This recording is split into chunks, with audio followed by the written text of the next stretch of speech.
Sahabat sekalian, assalamualaikum warahmatullahi wabarakatuh. Gimana kabarnya? Semoga senantiasa sehat selalu.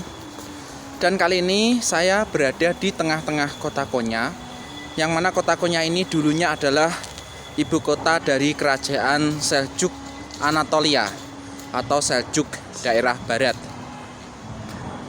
Jadi di sini tempat saya berdiri ini dulu merupakan letak dari kerajaan Seljuk. Jadi di sini ya, ini daerah sini adalah daerah yang lebih tinggi daripada daerah sekitar. Akan tetapi karena di sisi pinggir itu banyak pohonan ya, jadi nggak kelihatan. Jadi ini merupakan bukit. Sekarang ini disebut dengan Bukit Aladin. Dan Aladin itu sendiri adalah nama dari beberapa raja Kesultanan Seljuk.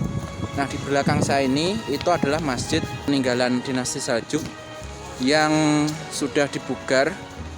Nanti kita akan masuk ke dalamnya untuk melihat-lihat. Dan di belakang saya ini ada taman bunga mawar. Sebenarnya ini sangat indah ya, sangat luas. Akan tetapi karena sudah masuk musim gugur, masuk musim dingin, jadi mawarnya itu sudah pada layu. Tempat saya menghadap sebelah sana, sebelah depan itu, jika jalan lurus ke sana sekitar 1,5 kilo, itu adalah makam Maulana Jalaluddin Ar-Rumi. Di ujung sana itu, jauh sana itu merupakan makam Maulana Jalaluddin Ar-Rumi. Di situ ada Masjid Salimiyah atau Masjid Salimiyah Jami. Jadi dari sini kalau teman-teman mengunjungi Konya, bisa berjalan dari Bukit Aladin ini menuju makam Maulana Jalaluddin Ar-Rumi ke sana itu. Nah, kemudian di sini adalah masjidnya, masjid peninggalan dari dinasti Seljuk. Nah, di sini nanti kita akan masuk ke dalamnya. Dan di sini adalah Bukit Aladin, di mana dulu merupakan tempat yang menjadi pusat kota Konya, pusat kerajaan Seljuk, yang mana kerajaan Seljuk itu berdiri di atas sini. Pusat pemerintahannya itu, istananya itu berada di sini.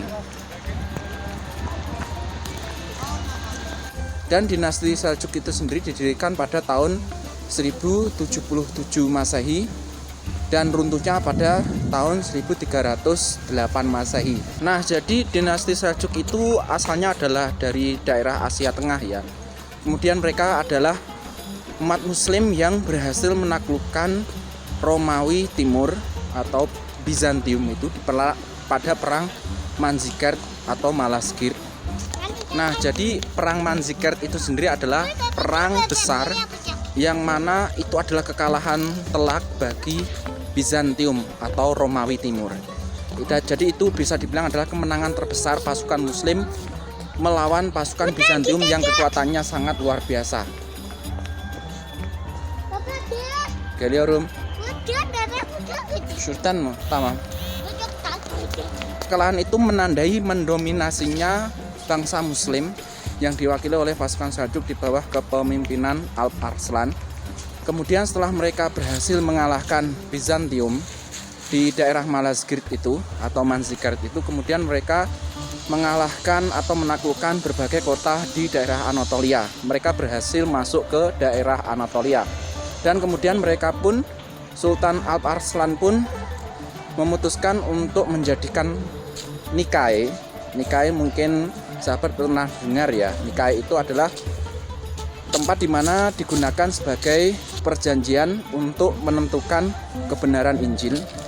Namun setelah Sultan Alp Arslan menjadikan Nikai itu sebagai ibu kota waktu itu, banyak sekali tekanan yang datang dari Bizantium karena meskipun kalah pada perang Manzikert, Bizantium itu masih memiliki kekuatan yang sangat dahsyat, yang mana mereka itu masih bertempat di Konstantinopel atau Istanbul sekarang ini.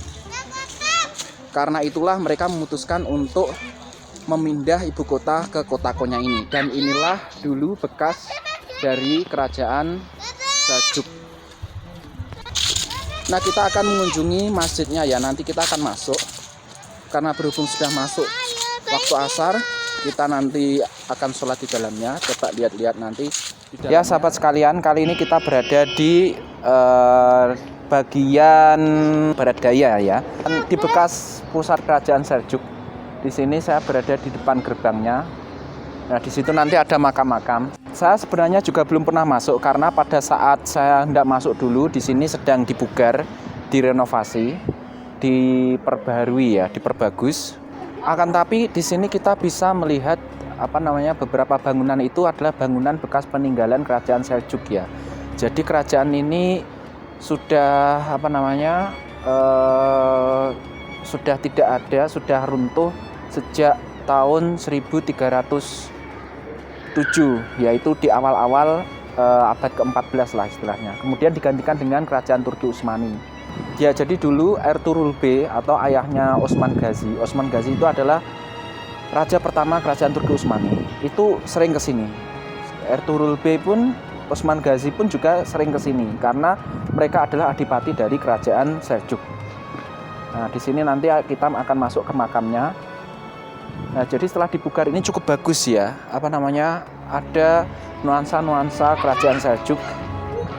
Nah, di sini misalkan ini gerbangnya ini, di pinggirnya itu adalah peninggalan dari kerajaan Seljuk. Masih ada banyak sekali ornamen-ornamen yang kelihatan jelas. Di atasnya itu juga ada kaligrafi. Tertulis Assalamu ala Rasulillah. Dan seterusnya itu saya kurang bisa melihat, itu agak jauh soalnya. Nah, kemudian di sini khas Seljuk itu ada segi 6 ya. Ada persegi 6 ini, ada kotak-kotak persegi 6 ini. Juga ada kotak persegi 8. Persegi 8 itu kelihatan nggak di belakang saya itu. Nah, persegi 8 itu artinya menurut ilmu tasawuf ya, itu sebenarnya kotak persegi 4 ditumpuk 2. Jadi kotak persegi 4 ketika ditumpuk 2 dengan arah yang berbeda itu akan membentuk segi 8. Akan membentuk ujungnya itu ada 8 buah. Itu artinya apa? Itu adalah penyatuan antara Tuhan dengan makhluknya, atau wahdatul wujud kalau dalam bahasa ilmu tasawuf itu.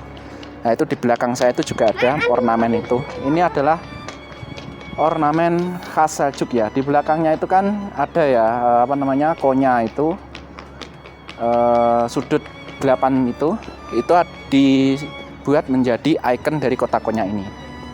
Coba kita masuk ke dalamnya nanti gimana suasana di dalamnya itu. Nah, sebelum masuk di sini disebutkan ada tulisannya ini ya.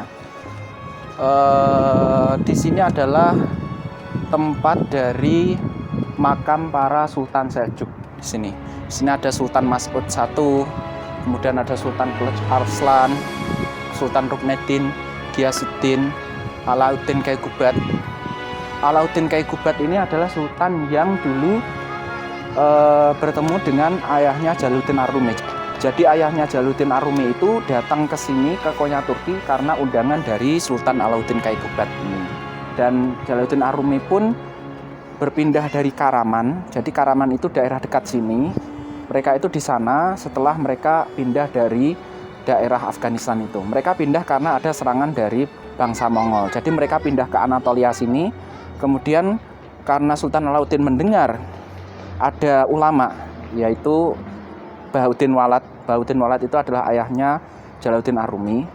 Karena mendengar ada ulama besar, maka beliau mengundang Bahauddin Walad untuk berada di Konya ini untuk mengajar. Nah, di sini kita masuk coba.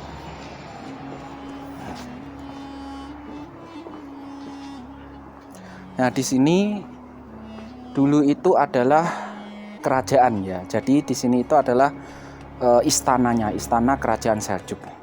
Jadi gedung khas kerajaan Seljuk itu seperti itu. Agak mengerucut ke atas itu. Agak lancip itu. Kalau Turki Utsmani biasanya itu setengah lingkaran, itu kubahnya. Kalau kerajaan Seljuk itu seperti ini. Kemudian di sana itu makamnya. Nah, di belakang sana itu. Kemudian di sana itu ada masjid dari kerajaan Seljuk. Nah, di sini adalah masjid kerajaan Seljuk. Dan ini adalah makamnya. Nah, ini masjidnya ya, yang kita masuk itu. Nah, ini makamnya kerajaan. Ini makamnya para raja Seljuk.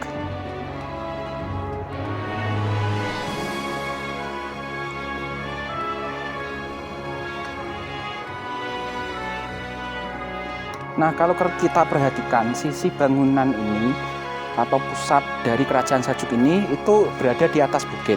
Hal ini adalah disengaja karena supaya raja itu bisa mengontrol masyarakat di bawahnya. Jadi kalau raja itu di atas ya, itu bisa melihat apa yang mereka lakukan, apa yang mereka kerjakan. Jadi kalau ada hal-hal yang kurang berkenan misalkan, maka raja itu bisa menegur mereka, bisa mengarahkan mereka, juga bisa memberikan bantuan misalkan kalau mereka itu membutuhkan bantuan, misalkan seperti itu. Nah, sekarang kita menuju ke Masjid Seljuk ya. Ini kita akan sholat di dalamnya. Jadi kelihatan masjid khas Seljuk dan Turki Utsmani itu bedanya di sini. Kalau masjid khas Seljuk itu biasanya kubahnya itu tidak bundar ya, kubahnya itu kerucut. Dan biasanya bentuknya itu persegi, karena yang dari literatur yang pernah saya baca itu masjid ini digunakan selain sebagai masjid itu juga digunakan sebagai benteng. Kita masuk ke dalamnya coba.